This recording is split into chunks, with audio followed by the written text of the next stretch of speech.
بہت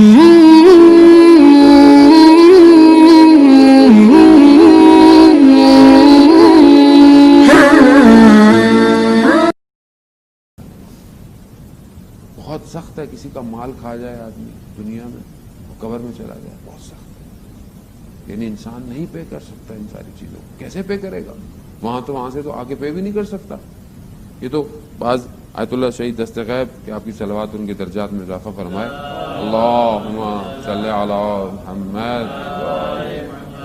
آیت اللہ دستغیب نے کئی واقعات کو اپنی کتاب میں کوٹ کیا ہے اور بیان کیا ہے کہ کچھ جیسے لوگ انتقال ہو گیا چلے گئے تو وہ پھر آئے خواب میں اپنے جاننے والوں کے، اپنے فرزند کسی کے، کہ میں نے فلانے شخص کا جو ہے وہ اتنے چیز دینی ہے اور وہ نہ دینے کی وجہ سے مجھے قبر کے اندر بہت مشکل ہو رہی ہے، ایک بچھو ہے جو آتا ہے ہر روز میرے پاؤں کو کاٹتا ہے۔ اب یہاں آپ کو کوئی تکلیف ہو آپ ڈاکٹر کو دکھاتے ہیں، بھاگتے ہیں، علاج کراتے ہیں، وہاں کہاں بھاگے گا انسان؟ وہاں بھاگ نہیں ہے، وہاں کوئی جگہ نہیں ہے کہ وہاں قبر سے بھاگ کے کہاں جائے گا آدمی؟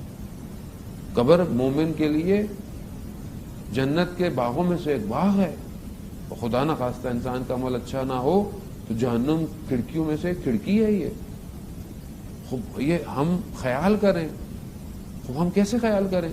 ہم پہلے تو ان کا خیال کریں جو چلے گئے، جو ابھی سو رہے ہیں قبر کے اندر، ہم ان کا خیال کریں ظاہر، اپنے والدین ہوں، رشتہ دار ہوں، بہن بھائی ہیں، جو بھی ہیں، ہمسایہ ہے، دوست تھا میرا، ساتھ اٹھتا تھا، بیٹھتا تھا، کھانے کھاتا تھا، ہم جاتے تھے، خوب آج قبر کے اندر ہے، کتنا میں خیال کر رہا ہوں اس کا۔ عام زندگی میں مجھے فون کرتا تھا، میں اسے فون کرتا تھا، بھی میں قبر میں آ کے اس کے کال کر رہا ہوں کہ نہیں کر رہا؟ خیال کریں، اس کے لیے کوئی ہدیہ کر دیں، فاتحہ پڑھیں، کوئی قرآن تلاوت اس کی طرف سے کوئی نیکی کر دیں، کسی کو ہیلپ کر دیں اس کے صدقے میں، اس کے نام، یہ سب جاتا ہے اس کے پاس۔ حتیٰ آپ کی صلوات جو ہے محرومین کے لیے وہ بالکل ایسے ہی ہے کہ جیسے گرم کمرہ ہو دھواں والا اور کوئی کھڑکی کھل جائے اور وہاں سے ایک فریش ایئر اندر آئے، یہ صلوات جو ہے وہ محرومین کے لیے بالکل ویسی ایک صلوات بھیجتے محمد والے، اللہم صلی علی محمد وعلی محمد۔ حضرت مریم سلام اللہ علیہا جب حضرت عیسیٰ علیہ السلام کے خواب میں آئیں تو پوچھا حضرت عیسیٰ نے اپنی والدہ سے کہ وہاں کیا ہے اور اگر آپ دوبارہ دنیا میں آئیں گی تو کیا کریں گی؟ تو انہوں نے کہا کہ میں دوبارہ دنیا میں آؤں تو میں گرم دنوں میں روزے رکھوں گی اور ساری رات عبادت میں کھڑی رہوں گی۔ کہا کیوں؟ کہا انہی چیزوں کی قیمت ہے وہاں پر، یہی چیزیں وہاں پر ہیں۔ اور یہاں تھوڑا سختی لگتی ہے انسان کو، روزہ رکھ لینا، نماز پڑھ لینا، دعائیں پڑھ لینا، عبادت کر لینا، خدا کی عزیزان محترم، ایک سجدے میں آپ جب یہاں پر خدا کو سبحان ربی الاعلی و بحمدہ سبحان اللہ کرتے ہیں، یہ سجدہ آپ کو قبر کے اندر بچائے گا۔ قبر خود گواہی دے گی کہ یہ بندہ وہ تھا جس کی پیشانی خدا کی بارگاہ میں جھکتی تھی، یہ وہ تھا جس کا ہاتھ جیب میں دوسروں کے لیے جاتا تھا، یہ وہ تھا جس کی زبان سے پروردگار کسی کو کوئی نقصان نہیں پہنچا، یہ وہ تھا کہ جس نے ہر چیز کا خیال رکھا، حتی رستے کے پتھر کو ہٹایا تاکہ کسی کو تکلیف نہ ہو۔ تو یقیناً خدا کبھی بھی مخلوق کو تکلیف نہیں دینا چاہتا، اس ظالموں کو خدا تھوڑی عذاب دینا چاہتا ہے۔ قبر میں عذاب ہمارا اپنا ہے، ہم قبر میں چیزوں کو خود اپنے جانے سے پہلے بھیجتے ہیں۔ آپ یہ نہ سمجھے کہ ہم یہاں پر بہت اچھی قبر بنا لیں گے، ایک بہت اچھی جگہ ہو، اس پہ سایہ ہو، اس سے کوئی فائدہ نہیں ہے۔ اصل فائدہ وہ ہے کہ میں نے اپنے مرنے سے پہلے اپنی قبر کو کیا کیا ہے۔ کتنے لوگوں کے بارے میں ملتا ہے کہ جو رات کو اکثر اپنی قبروں کو کھود کر اس میں جا کر عبادت کیا کرتے ہیں۔ کیوں عبادت کرتے؟ تاکہ اسی قبر میں جانا ہے۔ یہ ہمیں اتنی، کیونکہ ہم اتنی لائف میں بزی ہو گئے، ہماری زندگی اتنی بزی ہے، ہمیں تو وقت ہی نہیں ملتا کہ کبھی ہم اپنے رشتہ داروں کو فون کر لیں، کبھی ماں باپ کو پوچھ لے آدمی، کیونکہ اتنا میٹرلسٹک ہو گیا ہے آدمی۔ اور ہم اپنی اولادوں کا نہیں پتا، آج کل کے جو جنریشن ہے جوان، ہمیں ان کا نہیں پتا کہ بیٹا رات کو کہاں جاتا ہے، بیٹی کس سے باتیں کر رہی ہے، کیا کر رہی ہے، ہمیں تو ان کی فکر نہیں ہے۔ جبکہ یہ باقت الصالحات ہے، قرآن بہت تھوڑی چیزوں کو باقیت الصالحات کسے کہتے ہیں؟ کہ وہ جو صالح چیز باقی رہ جائے گی آپ کی، اور یہ صالح چیز، یہ نیک چیز جو باقی رہے گی، یہ آپ کی قبر کو بچائے گی۔ اس میں ایک اولاد ہے۔ اگر آج اچھی اولاد کی تربیت نہیں کی، اس کو اس قابل نہیں کیا کہ وہ خدا کا خوف رکھے، وہ حلال حرام کی پہچان رکھے، وہ کل کو خدا کی بارگاہ میں عبادت کرے، یہ جو بھی نیک کام کرے گی، چاہے وہ نیت کرے کہ نہ کرے، اس سب کا ثواب اس والدین کو ہے۔ حتیٰ صرف والدین کو نہیں ہے، ان کے آباء و اجداد کو ہے۔ حضرت عیسیٰ گزر رہے تھے قبرستان سے، دیکھا قبر میں عذاب ہے، پھر 1 سال بعد دوبارہ گزرے تو دیکھا قبر میں عذاب ہی نہیں ہے۔ کہا پروردگار، میں جب پہلے گزرا تھا اس قبر پہ عذاب تھا، اب کیا ہوا؟ کہا اس کے بچوں میں سے، اولاد میں سے کوئی تھا، اس نے ایک پل ٹوٹا ہوا تھا، اس ٹوٹے ہوئے پل کو صحیح کرایا تھا کہ لوگ اس سے گزر سکیں، اس کی اس نیکی کی وجہ سے ہم نے اس کی قبر سے عذاب ہٹا دیا۔ یعنی کتنا فرق پڑتا ہے۔ یعنی اگر آپ کا بچہ، آپ کا پوتا بسم اللہ الرحمن الرحیم پڑھتا ہے تو اس کا ثواب آپ کے پیرنٹس کو قبر میں جاتا ہے۔ کیوں؟ کیونکہ اس نسل میں سے یہ ایک بچہ نکلا ہے کہ جو اللہ کے قرآن کی تلاوت کر رہا ہے۔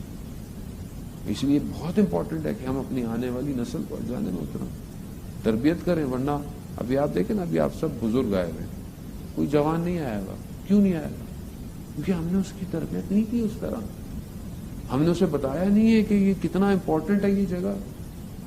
تمہارے اپنے آباء و اجداد تمہاری راہ دیکھ رہے ہیں، مردہ اپنے زندہ کی راہ دیکھتا ہے کہ یہ شب جمعہ میرے لیے فاتحہ دے گا یا نہیں دے گا، یہ روز جو اتنے اچھے اچھے کھانے کھاتا ہے، کیا اس کھانے پہ میرا فاتحہ دے رہا ہے؟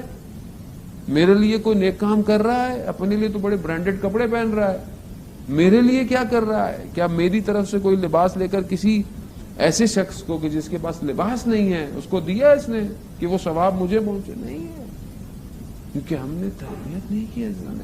میں اپنی بات کر رہا ہوں، آپ کو نہیں خدا نہ خواستہ کہہ رہا، کیونکہ ہم نے ان کے دلوں میں خوف خدا نہیں رکھا۔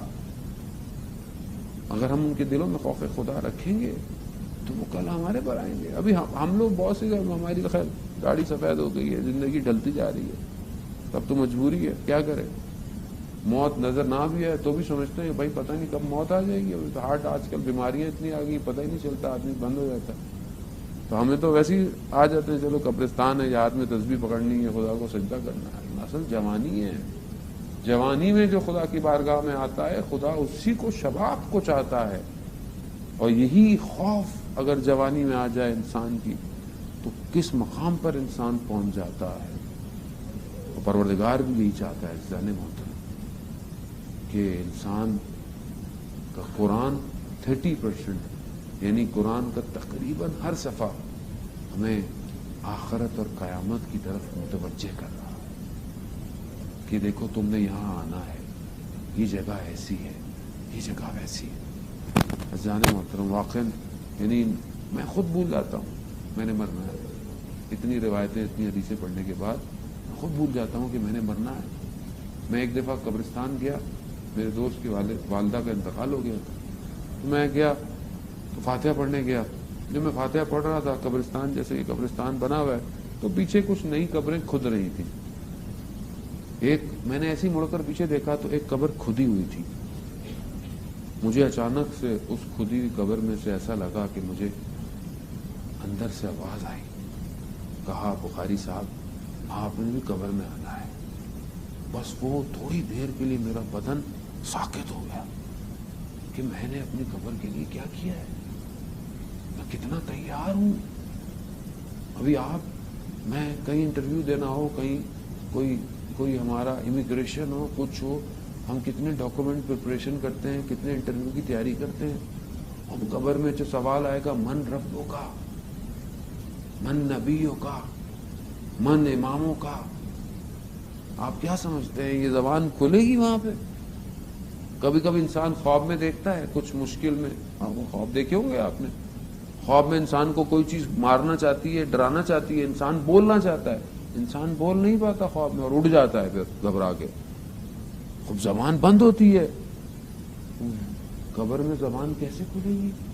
اگر آج زبان دنیا میں اللہ کی خاطر کھل رہی ہے، حلال حرام کے لیے امر بالمعروف کر رہی ہے، اپنے سامنے برائی دیکھ رہی ہے، معاشرے میں کمیونٹی میں بول نہیں رہا شخص، فیملی میں مشکل ہے بول نہیں رہا شخص، تو آپ کیا سمجھتے ہیں قبر میں ہم بولیں گے من ربوں کا، اللہ میرا رب ہے، من نبیوں کا، رسول خدا میرے رسول نبی ہے، من اماموں کا، علی ابن ابی طالب میرا امام ہے، یہ بولے گا؟ کیسے؟ آسان نہیں ہے یہ بولنا.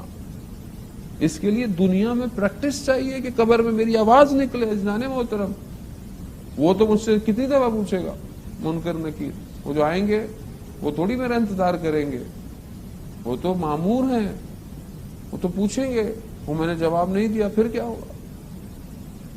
اور وہاں پہ جو جواب ہے وہ رٹے والا جواب نہیں ہے جو آپ رٹا لگایا اور امتحان میں پاس ہو گئے. وہاں جواب وجود سے ہوگا.